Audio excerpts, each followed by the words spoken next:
When you see a bird pass you by, what usually goes through your head? Perhaps it sparks your curiosity for a bit and you let your gaze linger. Or maybe you don't think much of it at all. You ignore it and go about your day. Up until a year ago, it had always been the latter for me.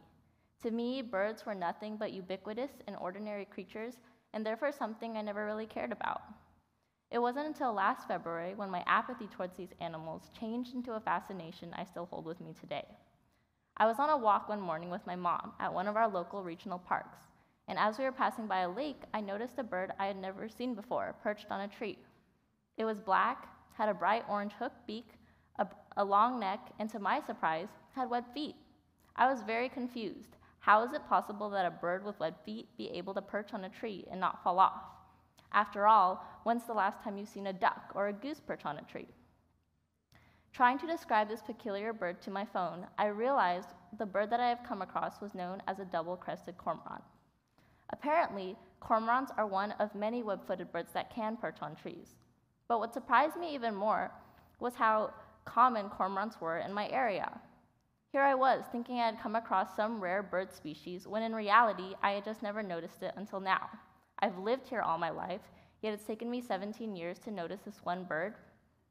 I began to think, if I had been so captivated by a bird that was so common, what other species could I be missing out on as well? Little did I know, this realization would soon evolve into what has now become one of my favorite hobbies, birdwatching. After this discovery, I began spending almost every weekend visiting my local parks and trails, actively searching and seeing what birds I could find. One problem, I had no idea how to identify birds. Sure, I tried becoming more keen to my surroundings, but if I heard a bird call or if I saw a silhouette of a bird fly by, how would I know what kind of species it was? As my curiosity grew, I began diving into online apps and field guides to help with my identification. And through these, I realized that there are so many more ways to observe a bird rather than just looking at its general appearance. For example, the beak of a bird. What does that look like, and what does that say about its eating habits? A western sandpiper has a very long and thin beak, and that helps it dig up crabs in the sand. And then you'll have a barn swallow, which has a very small yet wide beak, and that helps it catch flies in the air. Also, how do birds differ from each other in their flight patterns? Larger birds like hawks tend to soar through the sky, whereas smaller birds like finches undulate as they go and frequently flap their wings. As my experience progressed, I began noticing more and more patterns, and identification became a much more natural and easier process for me. Take a raven and a crow, for example. These birds look the same, right? If you would have shown me these two birds a year ago, I would have said they're of the same species. But ravens and crows are two completely different birds. For one, ravens are a lot bigger than crows. Their feathers are a lot more ruffled, whereas a crow is more sleek-looking. In flight, ravens soar through the sky aerobically, whereas crows fly constantly in a straight line. As I began noticing the smaller details, I realized how nuanced each species can be. Now think about it. We see birds every day, we hear birds every day, yet we overlook the uniqueness each species has to offer just because of how exposed we are to them. Ever since I found that cormorant for the first time, I've started looking at every bird like it's the first time that I've seen it.